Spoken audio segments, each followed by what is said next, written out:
mes chers colibris, comment allez-vous aujourd'hui? J'espère que je vous retrouve positif et constructif. Aujourd'hui, je vais vous raconter l'histoire d'un petit éléphant rose. Je me nomme Christine Maître, coach superviseur certifié, experte dans la sublimation de l'être.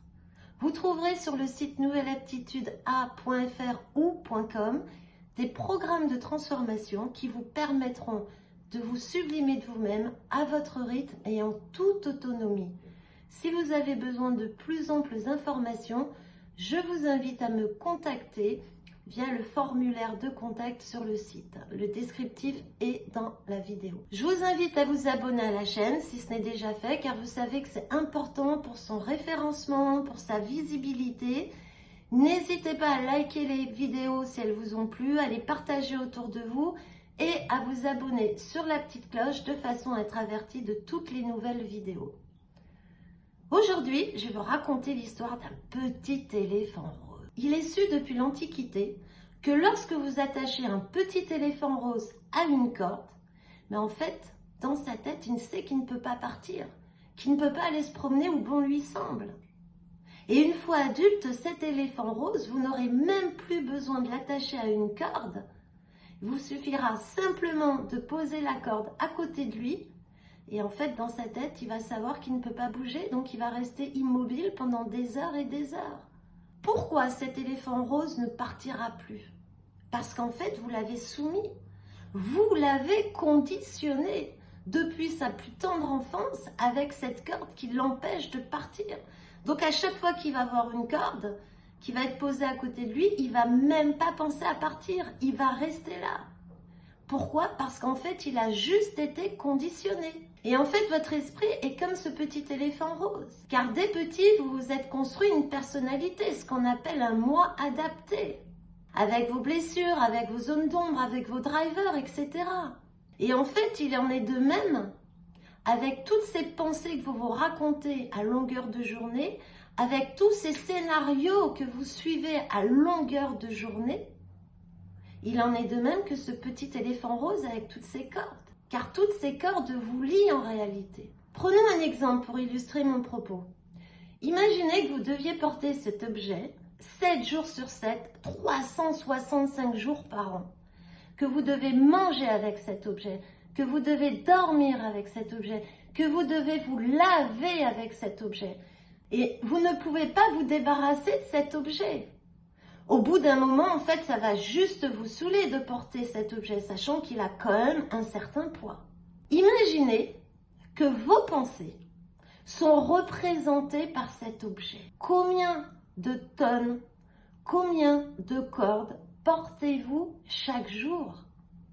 Combien de kilos de tonnes portez-vous chaque jour? En fonction du regard que vous portez sur vous-même, en fonction du regard que vous portez sur la vie, sur des situations que vous êtes en train de traverser. Et cela parce que vous vous laissez emporter par des flots de pensées incessants. Pour rappel, on a entre 60 à 70 000 pensées jour. Pour la plupart, elles sont inconscientes et négatives. Et il en est de même pour les pensées que vous utilisez en pensant à vous, pour tous les jugements que vous avez envers vous, pour toutes les condamnations que vous pouvez avoir envers vous, pour toutes les critiques que vous avez envers vous en fait. Car vous le savez, chaque mot a une vibration. Prenons un exemple. Si par exemple vous dites à longueur de journée « je suis nulle, j'arriverai à rien, j'ai vraiment pas de chance dans ma vie », j'arriverai pas à atteindre mes objectifs, etc. Est-ce que les vibrations des mots que vous utilisez sont porteurs? Non. Or, si vous vous dites, pour l'instant, j'y arrive pas, pour l'instant, j'arrive pas à atteindre mes objectifs, ou pour l'instant, je n'arrive pas à être la personne que je souhaite, vous comprenez bien que la vibration, elle est différente. Dans un sens, je suis en train de me plomber, dans un autre, je suis en train d'ouvrir un espace d'évolution, de progression en fait. Et là, la vibration du mot est totalement différente.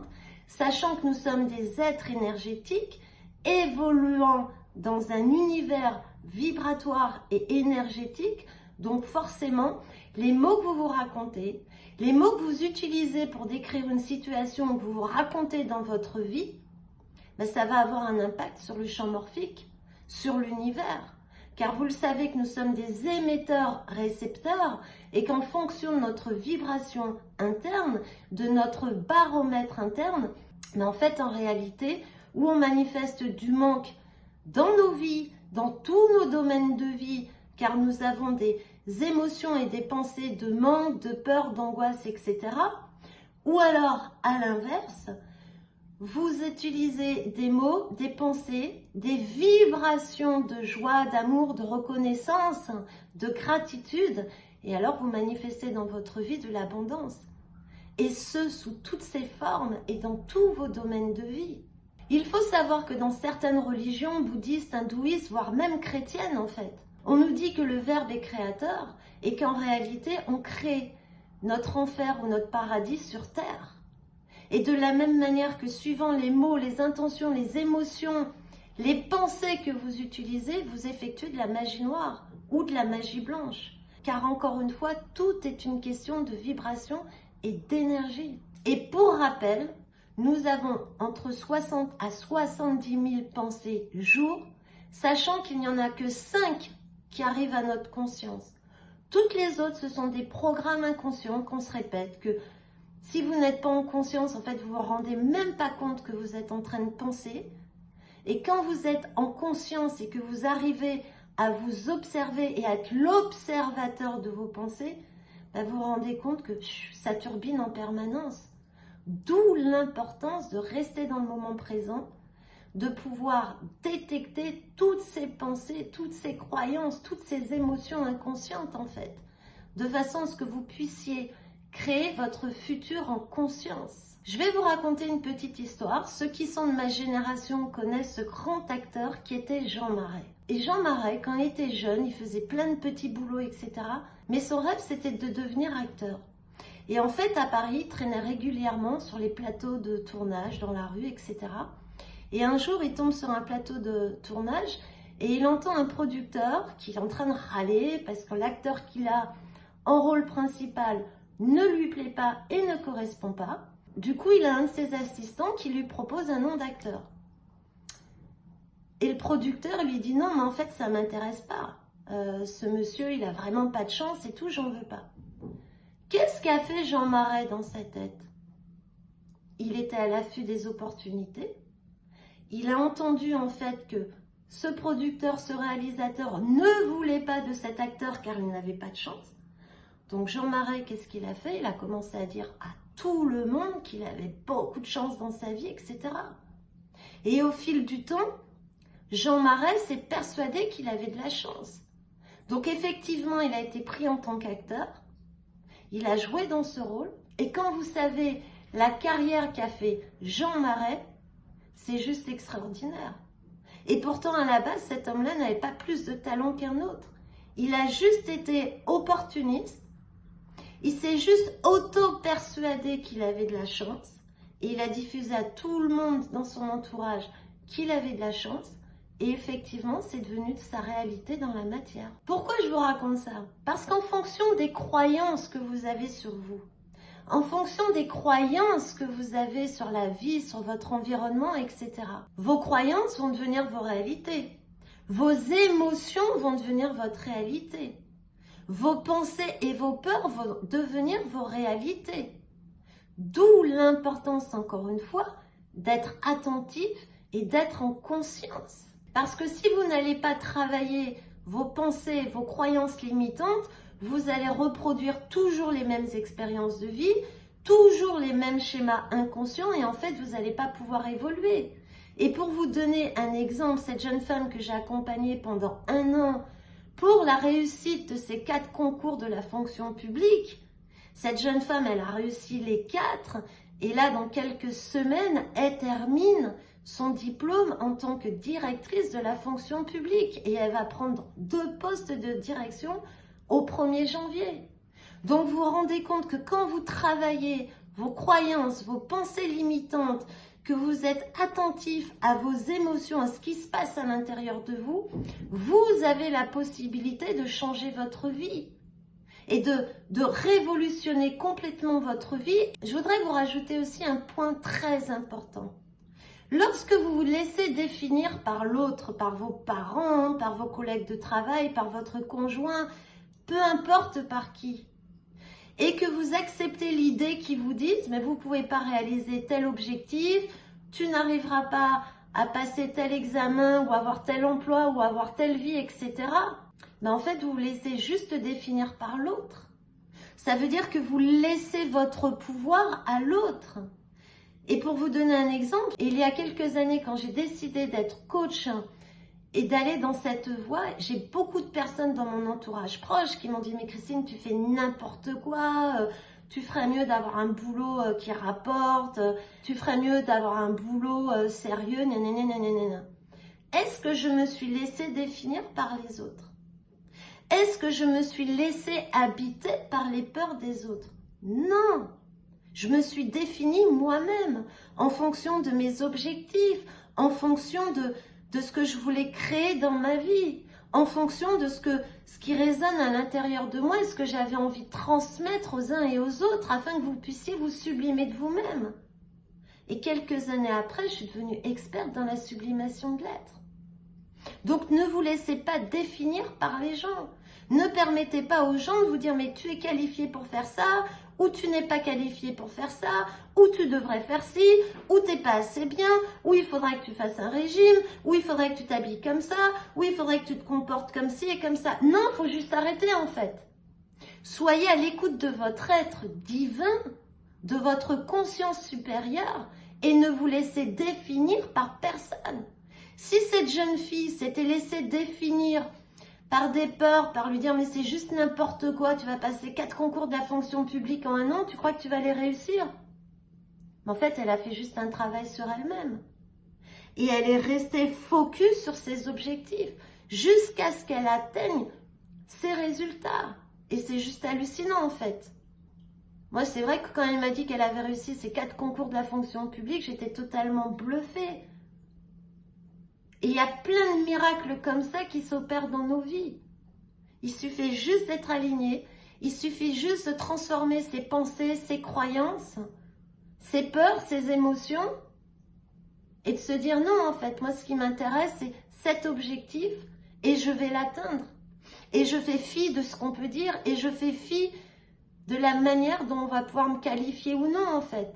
Parce que vous êtes seul maître à bord. Si vous avez des difficultés à croire en votre potentiel, à croire que vous pouvez transformer votre futur, prenez les exemples de sportifs de haut niveau.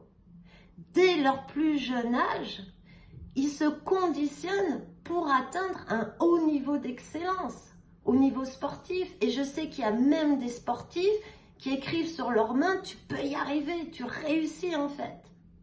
Tu es le boss, tu es le champion. Trouvez une clé qui vous permette d'obtenir des résultats. Je vais vous donner un autre exemple. J'ai une amie qui n'a pas fait de longues études, etc. et qui a voulu rentrer dans une formation pour être aide-soignante. En juillet dernier, elle a eu 15 à son mémoire. Elle a eu, je crois, 18 ou 19 de moyenne générale et elle a réussi 7 examens. Pourtant, à la base, elle était persuadée qu'elle ne pourrait pas y arriver. Et si elle y arrivait?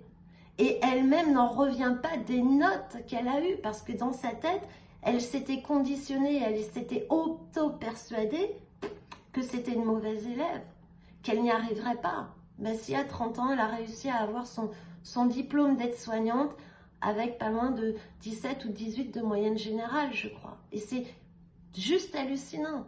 Mais pourquoi? Parce qu'elle a été travailler ses peurs, elle a été travailler ses croyances. Et à chaque fois qu'on se voyait, je lui dis, mais tu vas y arriver, tu as le potentiel en toi, crois en toi, observe, transforme tes pensées, tes croyances et tes émotions.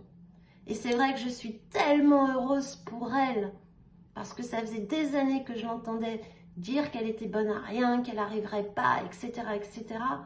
Et elle a réussi haut la main. Et quel est le point commun avec toutes ces personnes? C'est qu'elles sont restées focus sur leur objectif. C'est qu'elles ont travaillé leurs croyances, leurs peurs. Qu'elles ont fait attention aux mots qu'elles se racontaient en permanence, aux scénarios qu'elles se racontaient en permanence.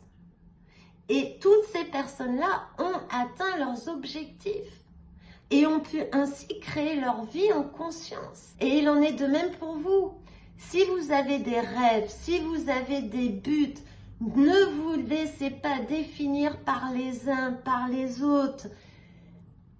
Laissez ces tonnes de cordes par terre, transformez vos croyances, transformez vos pensées limitantes, transcendez vos peurs, de façon à ce que vous puissiez atteindre tous vos objectifs. Stoppez tout jugement vis-à-vis de vous, stoppez toute critique que vous avez de vous. Vous savez que vous êtes un diamant en devenir, vous savez que nous avons un potentiel inné. Et ce potentiel se développe une fois que nous avons fait un travail intérieur, un travail de reconnaissance de soi, un travail de découverte. Parce que la sublimation de son être, l'éveil spirituel, c'est de se déconnecter de nos conditionnements, c'est de se déconnecter de notre ego, de nos pensées limitantes. Et d'être juste connecté à notre conscience supérieure, d'être juste relié à l'univers, et de laisser place en tant qu'observateur à tout ce qui se passe à l'intérieur de nous, à tous nos scénarios inimaginables, et de vraiment de plus en plus se détacher de l'avoir, du faire, pour juste devenir un être, l'être authentique que vous êtes, l'être divin qui va manifester des miracles dans vos vies. Et comme je vous l'ai dit, très bientôt, je vais pouvoir vous faire des témoignages de miracles qui se sont produits dans ma vie. C'est juste extraordinaire parce que quand on arrête de se limiter au niveau de nos pensées, quand on arrête de se limiter au niveau de nos peurs, même s'il y a des personnes dans l'extérieur qui vous disent « mais vous n'arriverez jamais à atteindre cet objectif-là, mais en fait ça s'est jamais vu, mais en fait c'est juste pas possible ». Mais en fait c'est eux qui ont tort. Alors, est-ce que vous allez être comme ce petit éléphant rose, à vous laisser lier par vos cordes? Est-ce que vous allez être comme bon nombre de personnes qui se laissent définir par l'autre et qui se disent ben, « je ne peux pas atteindre cet objectif-là parce que je ne suis pas qualifiée, parce que je n'ai pas les diplômes, ou je n'ai pas la compétence, ou peut-être que je ne peux pas me réaliser dans ma vie affective parce que je ne suis pas la bonne personne, parce que mes expériences passées ont été négatives et tout ». Non, tout est une question de volonté. Qu'est-ce que vous voulez vraiment dans votre vie? Est-ce que vous en avez marre d'en avoir marre et que vous êtes prêt à vous transcender, à vous transformer? Car encore une fois, les clés ne viennent pas de l'extérieur, les clés viennent de l'intérieur de votre être, en étant en connexion avec votre conscience supérieur. À vous de jouer, mes chers colibris. Je vous souhaite le meilleur. Je vous souhaite vraiment de pouvoir vous réaliser dans tous vos domaines de vie. Pour ma part, je vous embrasse très fort et on se retrouve très bientôt. Prenez soin de vous, mes chers colibris, et soyez l'amour de votre vie. Soyez votre priorité. Apprenez à vous apprécier. Apprenez à prendre du temps pour vous, apprenez à vous aimer. Je vous embrasse fort et on se retrouve bientôt. Ciao, ciao.